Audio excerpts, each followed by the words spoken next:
Então, vamos lá. Agora eu vou falar para vocês do artigo 37. Documentar formalmente as etapas do processo de enfermagem em consonância com sua competência legal. Então, tudo que você realiza no paciente, né, no processo do cuidado, você deve registrar, como eu falei anteriormente, no prontuário, mas isso tudo de acordo com a sua profissão, com a sua categoria, né? Você não pode registrar num prontuário, por exemplo, que você, técnico de enfermagem, instalou uma sonda vesical no paciente. Isso não é da competência do técnico de enfermagem. Instalou uma sonda nasogástrica, instalou uma sonda nasointeral. Não, isso é da responsabilidade do enfermeiro. Então, você vai registrar aquilo que é da sua competência no prontuário do paciente. Artigo 38. Prestar informações escritas e ou verbais, completas e fidedignas, necessárias à continuidade da assistência e segurança do paciente. Isso complementa aquilo que eu falei no artigo 36. Todas as informações devem ser registradas de forma completa e fidedigna. Para quê? Para que o meu colega à noite, ele venha, quando ele vier me render, ele venha dar continuidade na assistência. Ele não pode ficar na dúvida se eu administrei tal medicamento, se eu fiz um curativo, se eu encaminhei o paciente para o banho. Ele não pode ficar na dúvida, ele tem que ter certeza. E essa certeza ele vai ter nas anotações de enfermagem que são realizadas tanto pelo técnico quanto pela enfermeira. Então, todas as informações referentes ao processo do cuidado, elas são registradas no prontuário.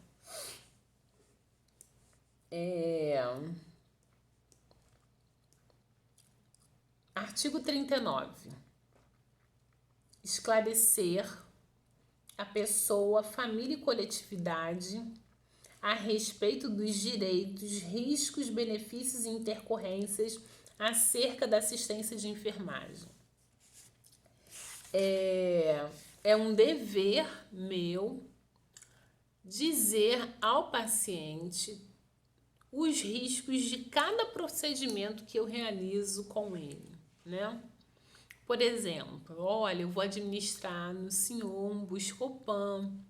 O Buscopan pode dar uma taquicardia, o senhor pode se sentir um pouco mal, tá? Mas é normal, uma reação normal. Ou então você vai administrar aí no paciente um Dramin não, desculpa, Digesam. Você vai administrar e aí o paciente reclama de que essa medicação queima a veia. Então você tem a obrigação de avisar ele, ó, essa medicação ela queima um pouquinho, eu vou diluir bastante, eu vou colocar bem lentinho no soro, mas ela queima um pouquinho. Então, tudo que eu faço, eu tenho o dever de comunicar tanto ao paciente quanto à sua família que assiste a ele, tá?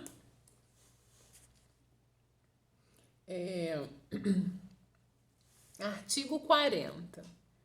Orientar a pessoa e família sobre preparo, benefícios e riscos e consequências decorrentes de exames e de outros procedimentos, respeitando o direito de recusa da pessoa e de seu representante legal.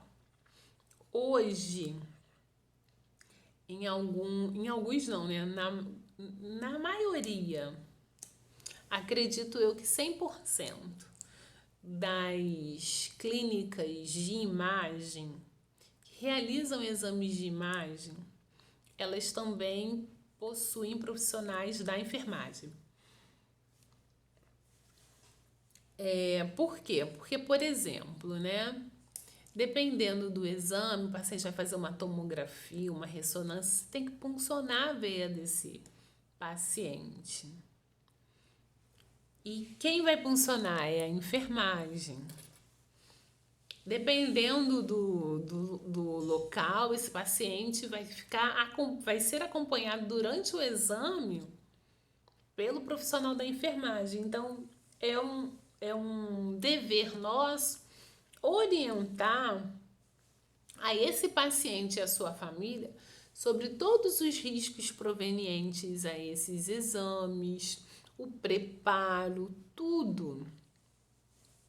Por exemplo, quando um paciente ele vai fazer quimioterapia, esse paciente ele passa por uma consulta de enfermagem.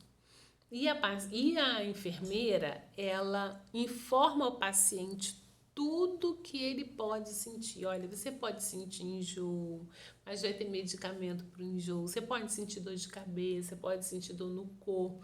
Você pode ter isso, ter aquilo. Vai ter a queda de cabelo ou não vai. Então, você passa pela consulta de enfermagem e recebe todas essas orientações, tá? Artigo 41. Prestar assistência sem discriminação de qualquer natureza, né? Então, não é porque eu comungo de uma religião que eu não vou atender a pessoa que comunga de uma outra religião, né? Eu não posso pensar de forma nenhuma assim. Eu tenho a obrigação de atender aquele paciente, mesmo que as crenças ideológicas sejam diferentes. Eu não posso de forma alguma deixar que essa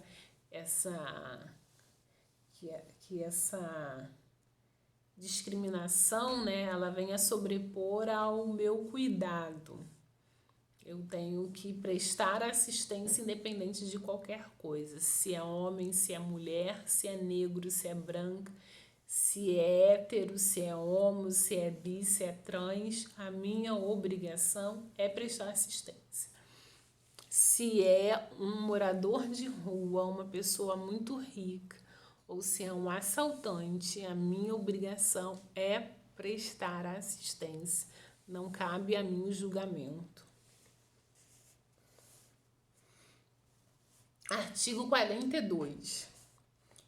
Respeitar o direito do exercício da autonomia da pessoa ou de seu representante legal na tomada de decisão livre e esclarecida sobre sua vontade, sobre sua saúde, segurança, tratamento, conforto, bem-estar, realização das ações necessárias de acordo com os princípios éticos e legais.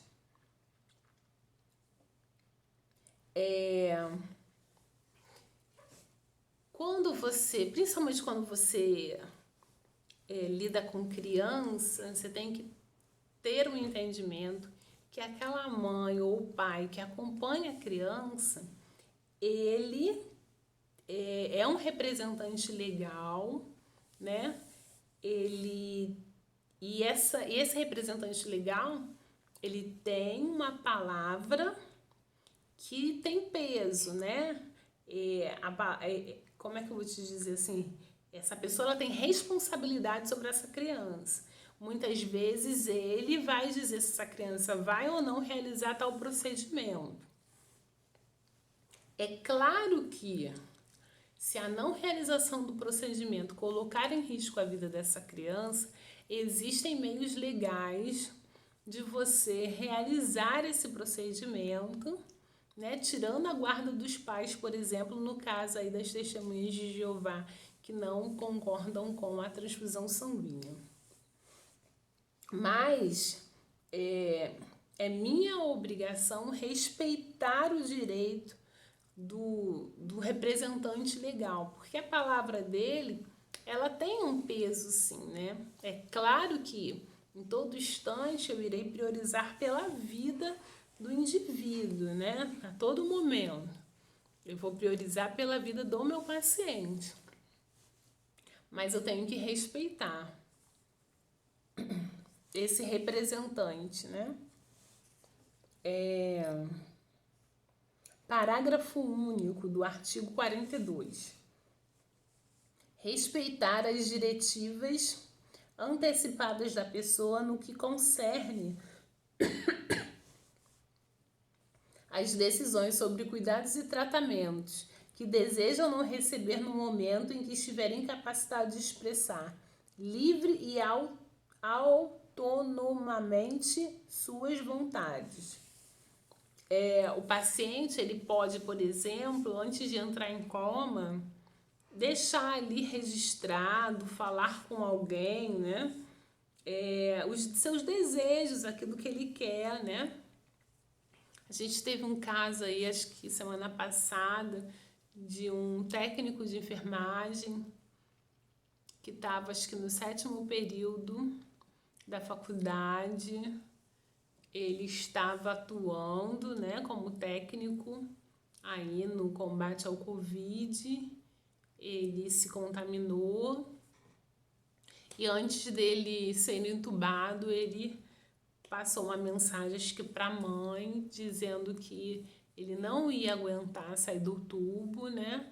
Porque ele tinha problemas cardíacos e que ele gostaria de ser sepultado com rosas brancas e uma rosa vermelha.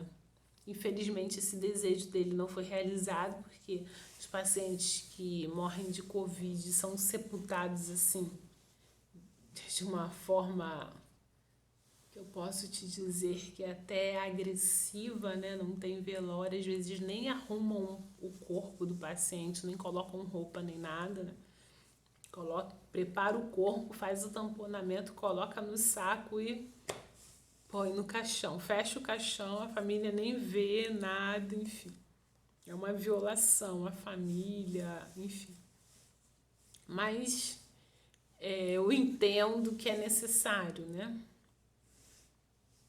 Pois bem, o paciente ele pode deixar aí suas recomendações para que quando ele passe por esse período, né, de coma, enfim, as suas orientações sejam seguidas. Artigo 46. Respeitar o pudor, a privacidade e a intimidade da pessoa em todo o seu ciclo vital e nas situações de morte ou pós-morte. Nasceu, você bota lá, né, a cara da criança no Facebook. Não pode. Morreu, bota lá a cara da pessoa também no Facebook. Não pode.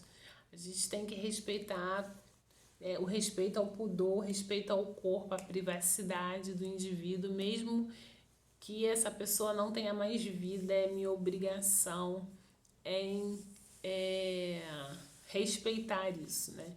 Independente do ciclo vital. Artigo 44. Prestar assistência de enfermagem em condições que ofereçam segurança, mesmo em caso de suspensão das atividades profissionais decorrentes de movimentos reivindicatórios da categoria.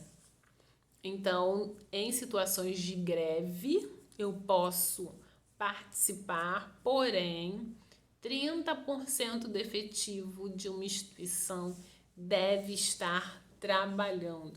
Eu tenho que manter a continuidade da assistência.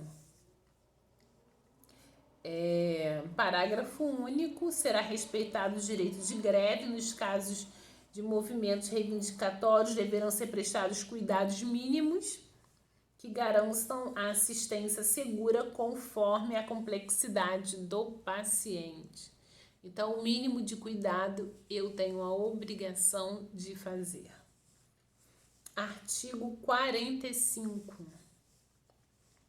Prestar assistência de enfermagem livre de danos decorrentes de imperícia, negligência ou imprudência. Então, eu tenho que estar atenta para realizar as minhas atividades de enfermagem. Eu não posso ser imprudente, eu não posso ser negligente, eu não posso atuar com imperícia. Eu tenho que ter cuidado, eu tenho que ter atenção, eu tenho que ter zelo, eu tenho que executar aquilo que cabe a mim executar, não ao outro. Eu tenho que estar atenta. Lembrem-se do seguinte: a nossa profissão ela tem muito peso. Você mata uma pessoa com uma ampola, com a administração de 2 ml de uma medicação. Então você precisa muito ter atenção naquilo que você faz. Artigo 46.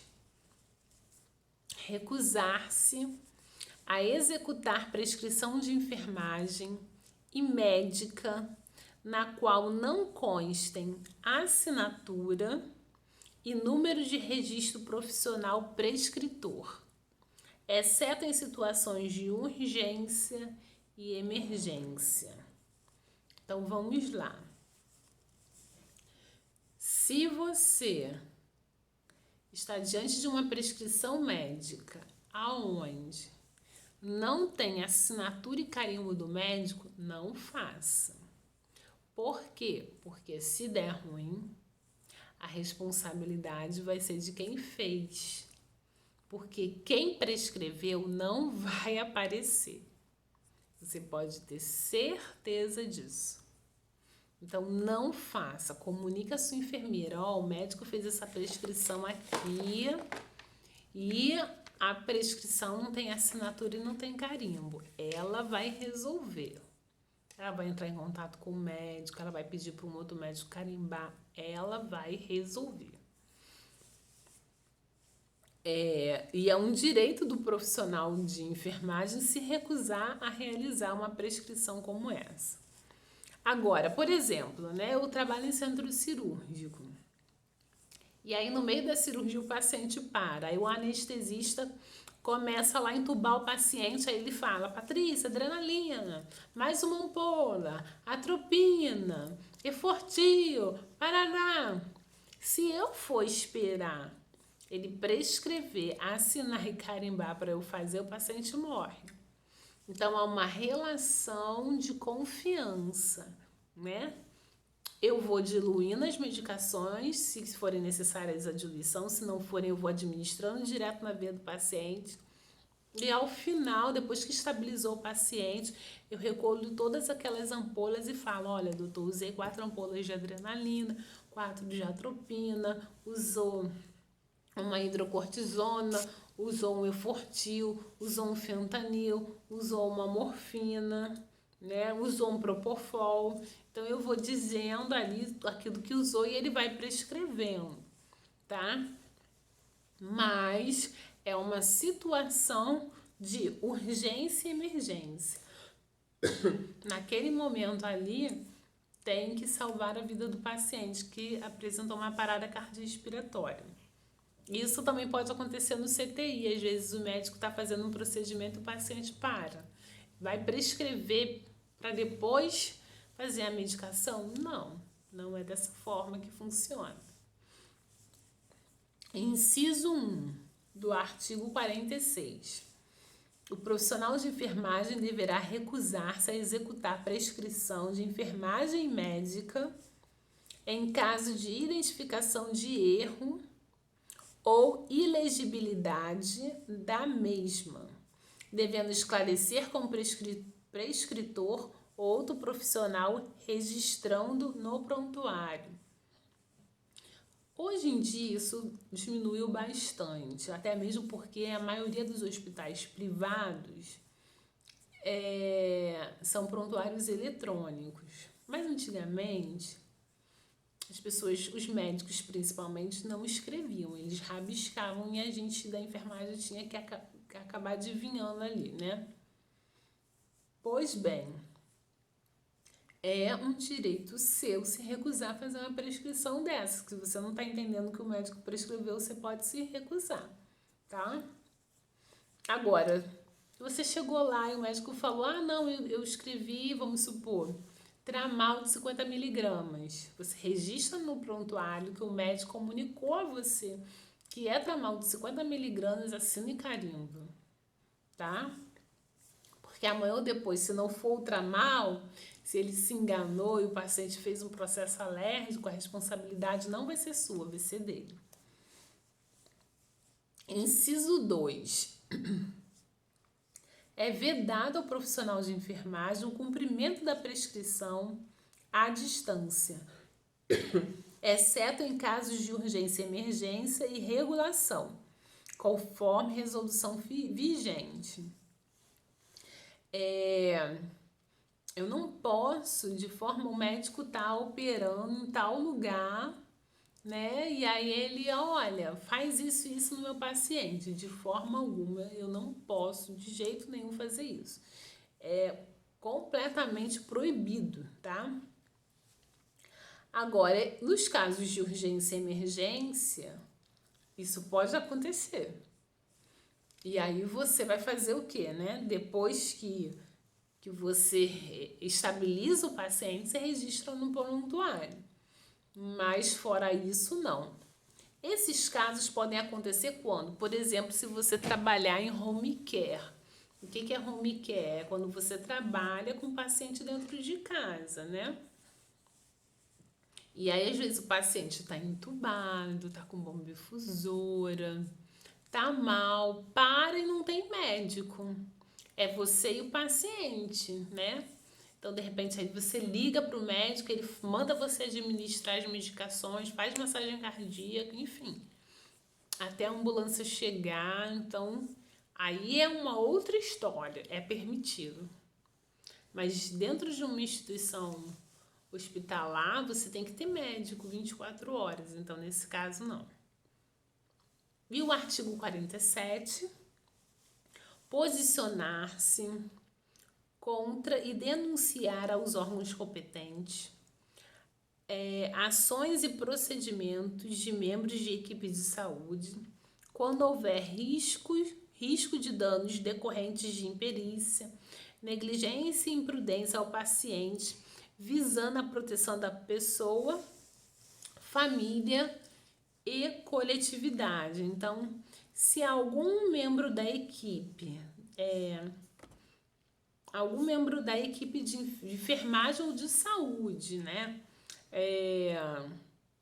executar algum procedimento que se enquadre na questão da imperícia, negligência e imprudência para o paciente, para a família ou para a comunidade, é minha obrigação enquanto enfermeira ou técnica de enfermagem denunciar ao Corém e aos órgãos competentes, tá? Eu vou fechar esse vídeo aí também, porque senão vai ficar muito grande.